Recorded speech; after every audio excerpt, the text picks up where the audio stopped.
I didn't see the value of that security system until the truck was already stolen. Now I can look back and think, man, that would have been the best $1,800 that I would have ever spent.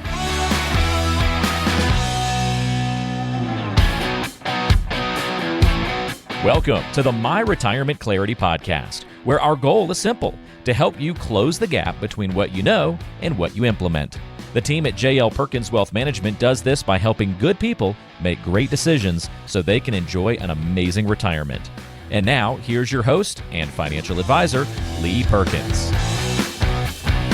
What is up, folks? Thank you so much for tuning in and welcome to the My Retirement Clarity Podcast, where our goal is simple for every single show is we want to give you something that you can apply in your life and in your situation and hopefully help you make better decisions going forward.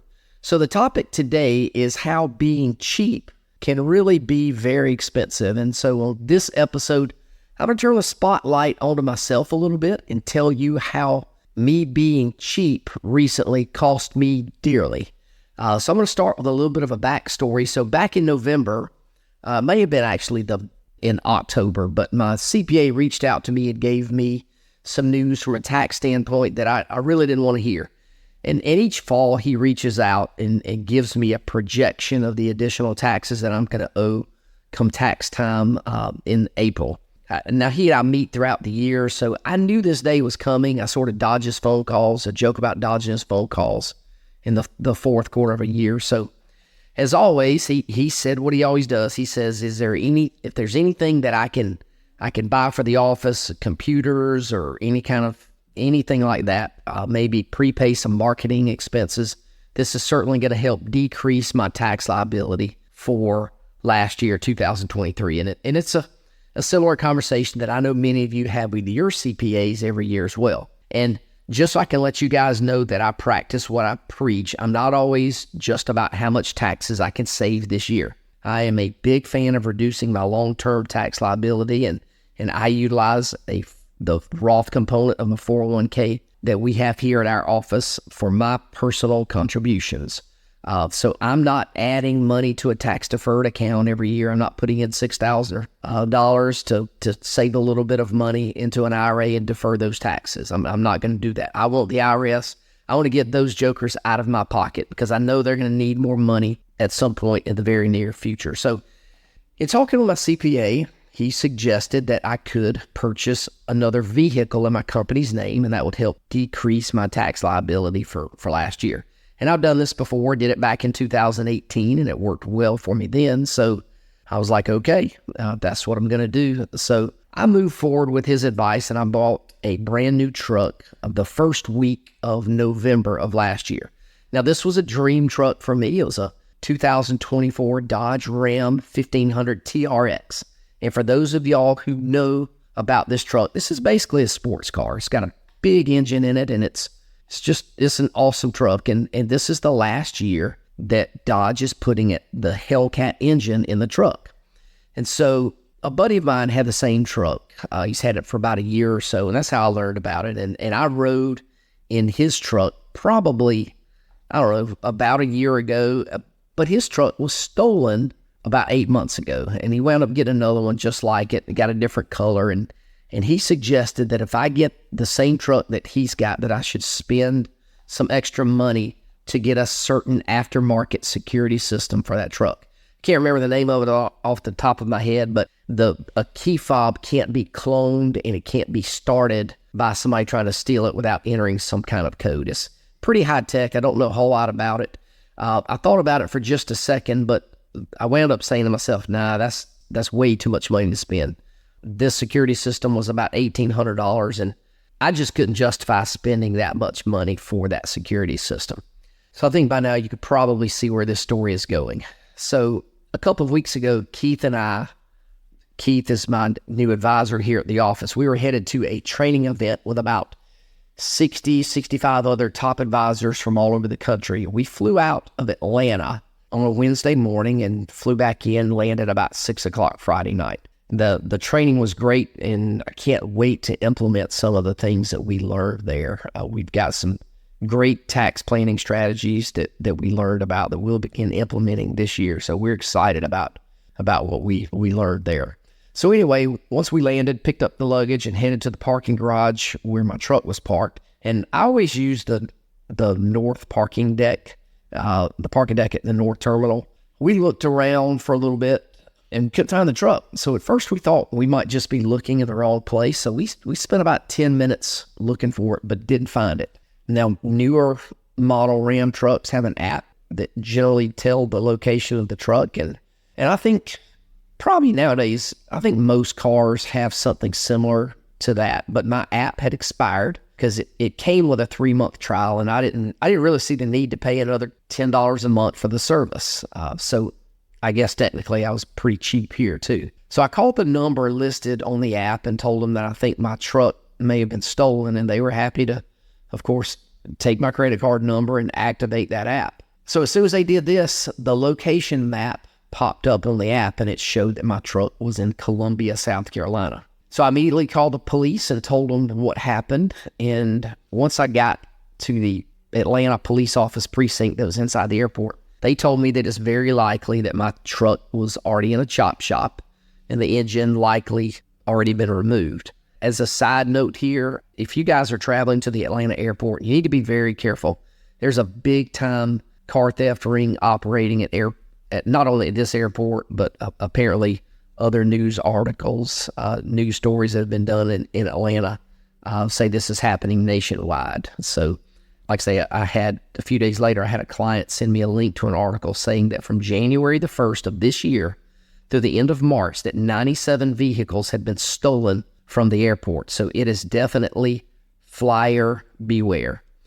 And so because this was the first time I've ever had a vehicle stolen, man, I learned a lot. So one of the things that had to happen was an interview between me and the initial rep that reached out to me once I filed the claim. So I told her what happened. She gathered my information, and then she said, I'm going to hit record on my end, and I'm going to interview you. And I said, okay. Now, what she really meant was I'm about to ask you a bunch of very personal questions, so please don't get offended. And I wasn't. But basically what she did for the next 15 minutes or so was ask me questions to see if I had any direct or indirect involvement in the disappearance of my truck. She asked if I was current on the payment of the truck. She asked when the last time I took it to the repair shop was. She wanted to know what my other bills and other monthly obligations were. She asked how much money I make. So she really wanted to know all of the things that they needed to ask somebody to see if they might be in financial trouble, to see if they might want to, get somebody to arrange to steal the truck. So I assume I answered all those questions to her satisfaction because, of course, I didn't have anything to do with it. I would rather just have my truck back. After that, she asked me if I had any valuables inside my truck, and I didn't really have anything super expensive, but it was all my stuff. And, when you add it all up, it cost a lot. I mean, I had some Costa sunglasses, a watch that I wear. I just figured that out about a week ago when I couldn't find the watch. It was in the truck. It was not an expensive watch. I think it was like $80 brand new from Dillard's, but it was my only watch. Of course, I had a few other knick-knack things in the back. I had, a pickleball paddle, jumper cables, ratchet straps, of course, the trailer hitch insert, and a pair of tennis shoes. But the main thing I had in there that was a little bit concerning to me was now that somebody else had the keys to my house and the keys to my office, as well as my garage door opener. Now, I keep those keys on a separate key ring, and I don't attach it to the key fob because they make these key fobs so big nowadays. I don't want to carry that around with a bunch of other keys, so I separate it. So typically when I fly, I just leave those keys in the truck, and I take the key fob with me. So we had to go through the hassle, of course, of changing out the locks on the house, and I'm still waiting on the garage door guy to show up and reprogram the garage door and bring me another opener. On a side note, guys, if you guys need a garage door guy, I don't know who to tell you to use, but I can absolutely tell you who not to use. I'm not going to call his name on the show, but I'll put it this way. If Pam and I ever decide to build another house again at some point in the future, and there's only one garage door on the planet, and this was him, I would have a carport and not a garage. And I'm not exaggerating either. And honestly, I don't know how the guy stays in business. Super, super nice guy, but a horrible business owner. Anyway, sorry to get off track there. Oh, I almost forgot. I also had a checkbook in the console of my truck.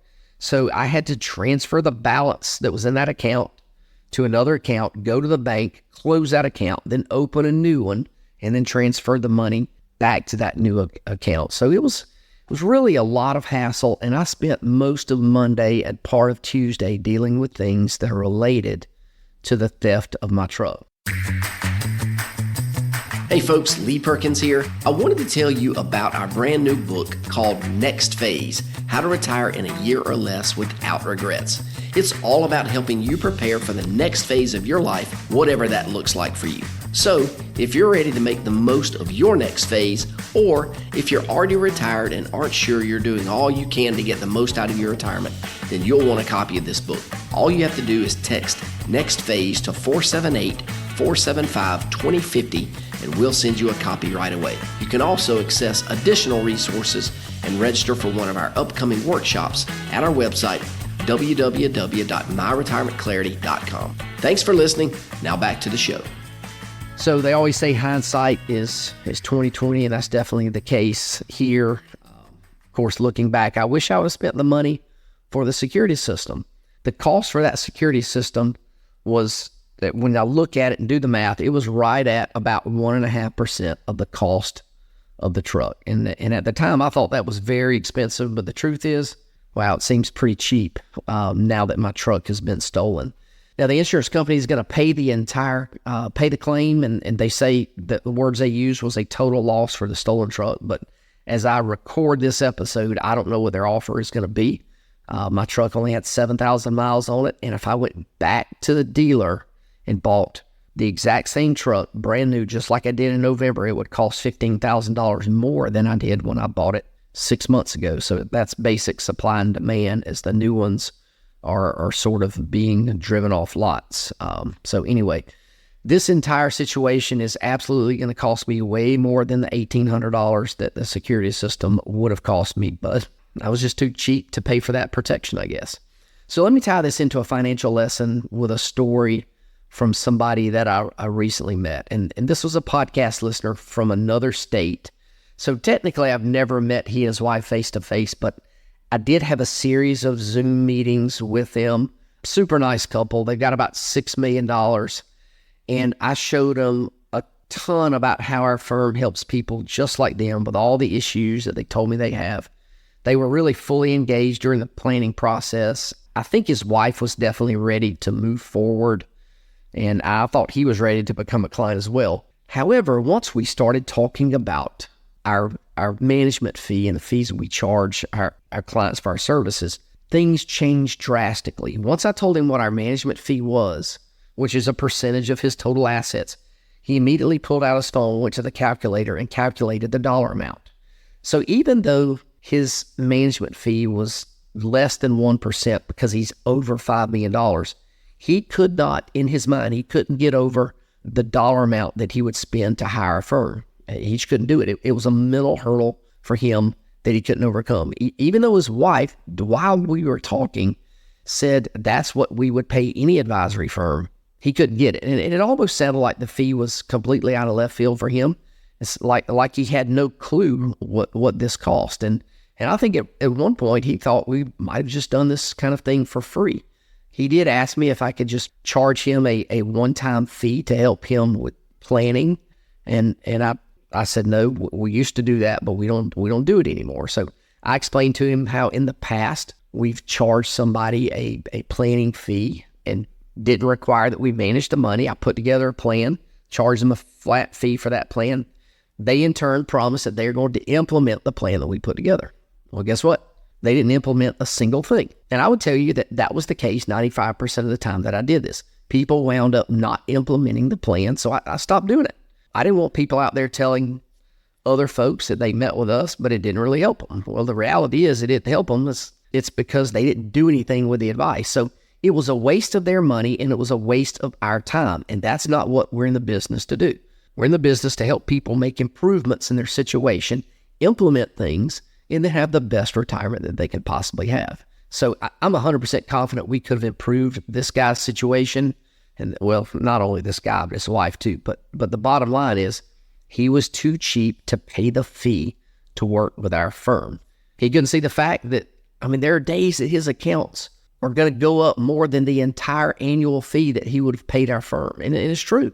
There's usually a couple of times throughout the year where the market rises more than 1 percentage point in a day. And that happens pretty frequently. So if the market went up 1% a day, there's a good chance that his account would increase by $50,000 or $60,000 that day. But he couldn't see it. He just saw this as an expense. And so as a side note, he also completely dismissed the tax savings that I showed him. And at their asset level, it was several $100,000 over their lifetime. Not thousands of dollars, a couple of hundreds of thousands of dollars over their lifetime.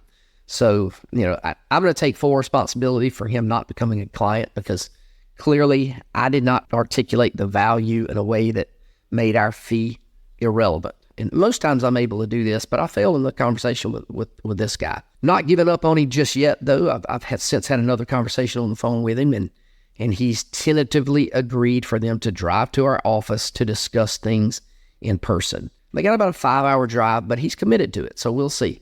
He did ask me on the phone, of course, if I would decrease my fee, and I told him absolutely not. Why would I discount my value to him? In my opinion, he's either going to see that value or he'll won't. So we'll see what happens. But I'm hoping he sees that value before it's too late. Now, let me wrap up here and let's go back to my truck. I didn't see the value of that security system until the truck was already stolen. And now I can look back and think, man, that would have been the best $1,800 that I would have ever spent. But I learned my lesson, and I won't be cheap again.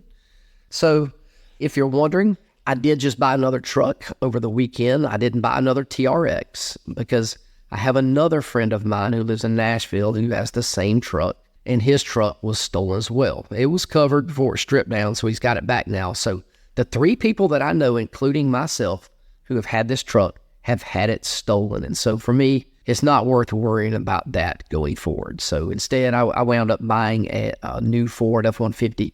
It's still a very nice truck, but I don't have to worry as much about it being stolen, because pretty much every car on the road, it seems like, is either an F-150 or maybe a Toyota 4Runner. So probably not a lot of those being stolen. So there's the lesson for today. I hope this was helpful for you. Remember, you get what you pay for. And I'll close with this. If you think our advice is expensive, I can promise you it doesn't compare to how expensive cheap advice is. And so if you'd like to begin getting what I think is great advice, not cheap advice, from our firm, it starts with a phone call, and you can book that call and get on our calendar by going to www.talkwithjlp.com. So that's it for today. Thank you so much for tuning in, and we'll catch you next time.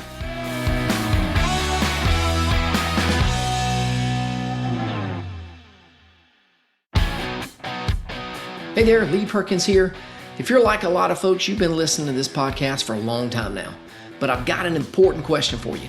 Have you implemented any of the ideas that we've discussed on the show? If you haven't, what are you waiting on? You know you're not getting any younger. So here's my challenge. Don't just consume the content.